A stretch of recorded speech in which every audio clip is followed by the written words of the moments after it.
Back to the discussion about the Baltimore Community Land Trust with unions. Can you talk about other grassroots direct organizing activities that can build towards the Green New Deal vision?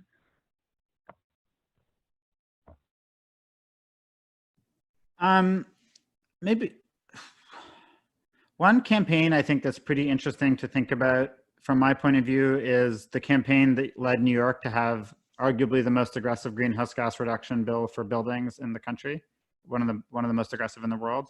So the law basically says that all large buildings, I don't remember the exact square footage, all large buildings have to retrofit themselves to cut their carbon emissions by 40% in a few years. And what's interesting about this from the perspective of what we were talking about earlier is that this is a case where the public is actually not putting up the money. There's like a small fund for technical assistance, but essentially what the public is saying is there's a big sector of the economy that is causing emissions that the owners of those buildings can pay for themselves. So like Trump Tower is one of the biggest emitters in New York City, actually, literally. 2% of the buildings, I think, are responsible for 50% of the carbon pollution in New York City. So there's a relatively small number of very big buildings. And the idea is, well, what if you could pass a law that would force those building owners to go to the bank, work out the financing, the upfront money, make these retrofits, and they will recover most or all of that money in a few years. So it's kind of a pain in the ass for the building owners to do, but at the same time, certainly they should pay for it. There's no reason why taxpayers or ordinary people should fit the bill for buildings to do something that will make them more efficient. So then the question is, okay, power analysis. How are you going to get these giant building owners to swallow this really annoying task that, yes, may ultimately pay for itself, but it's a big pain? And the answer is pressure from below. So in 2009, Mike Bloomberg, billionaire mayor, our good friend, who's now worth 65 billion, but at the time I think was only around 10 to 15 billion. When he was the mayor in 2009, he proposed something like this. And the real estate industry said, fuck that, we're not doing it. And city council was terrified of the real estate industry. And Mike Bloomberg had no coalition behind him except for a bunch of wonks. And so the bill just died, and they ended up passing something extremely weak, which was about reporting requirements and a bunch of paperwork, but no real change. Fast forward 10 years later, and suddenly de Blasio's mayor, but what's really important is that the housing movement gets together with the Working Families Party of New York City, with some labor unions, with some climate activists, and they say, you know what, we're gonna put the political pressure through the primary process, through electoral mechanisms on city councilors. We're gonna threaten them.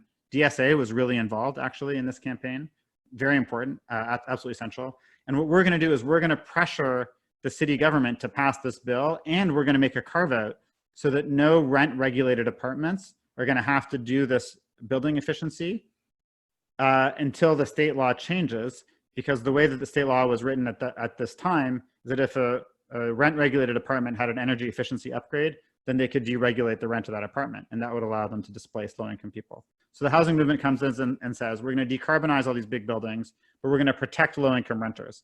We're not gonna do anything until we can assure that low income renters are safe.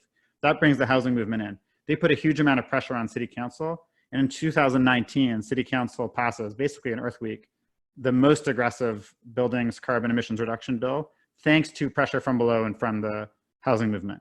And this was huge. This is something that Bloomberg, the climate mayor, was not able to do, but it was done this time by this coalition, and it's going to create a ton of really good jobs. And let me just say one last thing. The role of the housing movement cannot be underestimated. The Real Estate Board of New York, extremely powerful real estate lobby in New York City, of all cities in the entire world, was completely opposed to this. And even though the Real Estate Board of New York was completely opposed to this bill, it passed 45-2.